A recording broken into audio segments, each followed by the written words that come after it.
Hello everyone, and welcome back to another episode of Math with Dr. War. In today's lesson, I'm going to be solving quadratics using the quadratic formula. In my previous video, I solved quadratics using completing the square. And I recall from last semester when I taught this course that when students found it difficult to complete the square, I showed them how to solve quadratics by the quadratic formula. However, I was surprised that some of them fell into difficulties because it was an easy way to solve quadratics. So I'm making this video today. Now, the quadratic formula is used for quadratics, which are ax squared plus bx plus c equals to 0. You must remember the formula because it will not be given to you. The quadratic formula is x equals negative b plus or minus the square root b squared minus 4ac, and everything is divided by 2a. Here's our first problem. M squared minus 5m minus 14 equals to 0. Let's identify who's a, b, and c.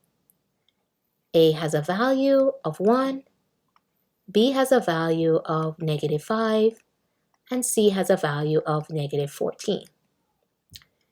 Remember, always write your formula. As you write your formula, you will always remember it. Negative b plus or minus the square root of b squared minus 4ac. And everything is being divided by 2a. Next, we're going to replace a, b, and c by their numerical values.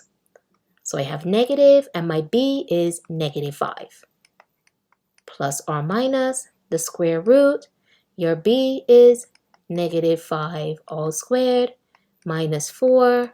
Your value for a is 1, and your value for c is negative 14. Divided by 2 times your a, which is 1. Now we're going to start to evaluate. Now 2 negatives gives you a positive, so this is 5. Plus or minus the square root. Negative 5 squared is 25. Take away.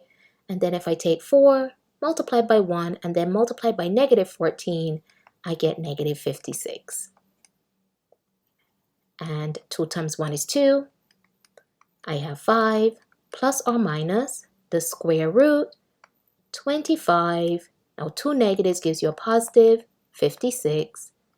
And we still have to divide by 2. 5 plus or minus the square root. Now, when you add 25 and 56, you get 81. Now, I see that 81. I'm very happy because 81 is a perfect number.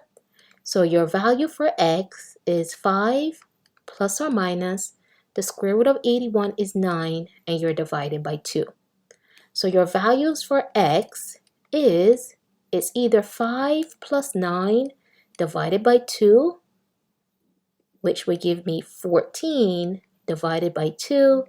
So one of my values for x is 7, or x is 5 minus 9 divided by 2. So x is either negative 4 divided by 2. And when you divide that, you get a value of negative 2. So your answer for my first problem is either negative 2 or 7. I have here 3x squared minus 6x minus 23 equals to 0. My a has a value of 3, b has a value of negative 6, and c has a value of negative 23. Write our formula. X equals negative b plus or minus the square root b squared minus 4ac, and everyone is being divided by 2a. We're going to start replacing a, b, and c by their numerical values. So I have negative, my value for b is negative 6, plus or minus the square root of negative 6 squared minus 4 times 3 times negative 23. And let's not forget, we're dividing by 2 times a, and your a is 3. Begin our evaluation. 2 negatives gives you a positive, so that's 6. Plus or minus the square root. Negative 6 squared is a positive 36. Take away, and we're going to take 4 multiplied by 3 and then multiplied by negative 23, which gives me a value of negative 276. And I'm dividing by 6.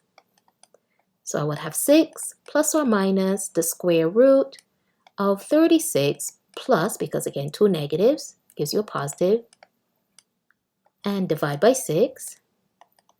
So I have 6 plus or minus. Now, when I take 36 and add it to 276, I get a value of 312 divided by 6. But I know in this class you can use the calculator. So I have 6 plus or minus. Use your calculator to evaluate the square root of 312. Now this is a perfect calculator for this class because it actually simplifies the square roots. So second function, x squared, 312, go to the right and enter. I get a value of 2 square root 78. So I have 2 square root 78. And that's being divided by 6. And what does this mean? It means 6 divided by 6 plus or minus 2 square root 78 divided by 6. 6 divided by 6 is 1 plus or minus. Now I know 6 can't divide 2, but when you simplify it, it's going to leave you with just square root 78 over 3 because 2 divided by 2 is 1. We don't need to write the 1, and 6 divided by 2 is 3. Now, there's some professors who don't like their answer like this. So in my completing the square video, remember what I showed you. Put this over 1. Multiply 1 times 3 is 3, so the denominator is 3. Then we're going to cross. 3 times 1 is 3, plus or minus, and then 1 times square root 78, 78. And this is our answer. So you don't have to break it up like some professors want you to.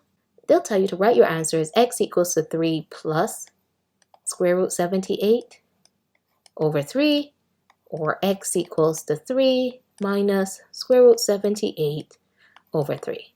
But for me, this is fine. As long as I can see the plus and minus, I'm okay. Last problem. 5p squared plus 2p plus 6 equals to 0.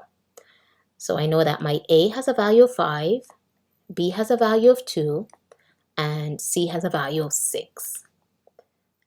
Write your formula. So I have negative b plus or minus the square root b squared minus 4ac. Now that's divided by 2a. Let's replace. So I have negative, and b is 2, plus or minus the square root. So I'm going to square 2. I'm going to subtract by 4. My a is 5, and my c is 6. And I'm dividing by 2a, so that's 2 times 5.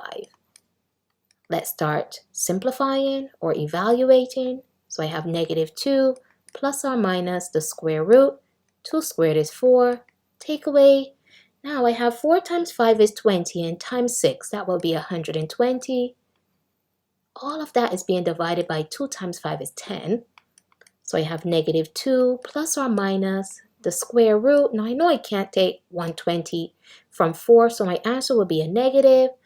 And when I subtract, I get 116. Now once I see that negative in the square root, I know that I'm going to have an imaginary root. So I have negative 2 plus or minus. Now remember, the square root of the negative is I. I'm going to use my calculator to take the square root of 116. So second function, x squared, 116. Go to the right, enter 2. So I get 2 square root 29. And everything is being divided by 10. Now, when you're taking the square root using your calculator, you can't put the negative in. It's going to say error. So always remember the negative is your I. And then in your calculator, just put in the square root of 116 to get the simplified value. Just like before, let's break everything up. Negative 2 over 10 plus or minus. Now, I'm going to put the 2 in front. So that'll be 2i square root 29 over 10. You have fractions. Can you simplify? The answer is yes. Both of these can be divided by 2, so that'll be negative 1 over 5 plus or minus. Again, this is the same thing. You don't need to put the 1, so it's just going to be I square root 29 over 5. And because the denominators are the same, you're just going to have 1, 5, and then we have negative 1 plus or minus I square root 29. And that's your answer.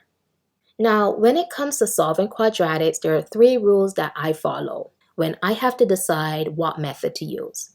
My first method is, if it can be easily factored, I'm going to solve my quadratics by factoring.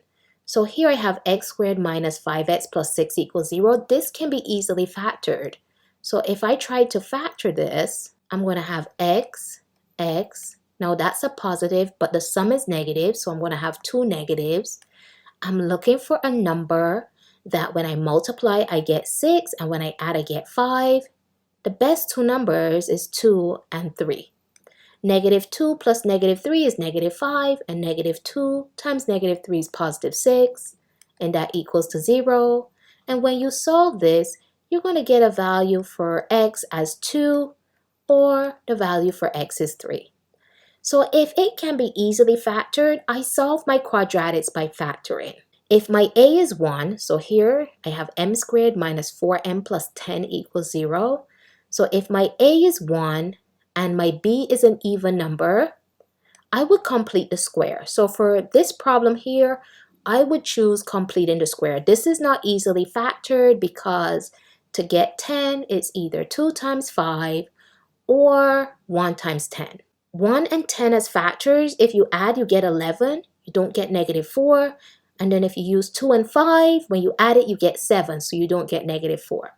So because the b was even, I would complete the square. If I can't use rule number 1 or rule number 2, that's when I enlist the help of the quadratic formula. So for x squared minus 3x plus 4 equals to 0, I would use the quadratic formula. When you have to solve quadratics in your final, you have a choice. I would suggest you pick a method and you practice the hell out of it. So either you like to complete the square or you want to use the quadratic formula. Whichever method you use, make sure that you can do it accurately and to perfection. And also, I'll link at the end of this video how to use the calculator to solve the quadratic formula. So if you have time at the end of your test and you have the TI-30XS calculator, I'll link the video which illustrates how you can punch this into the calculator. It's going to take some time to check to see if your answer is correct. I hope this has been helpful. Good luck on your final.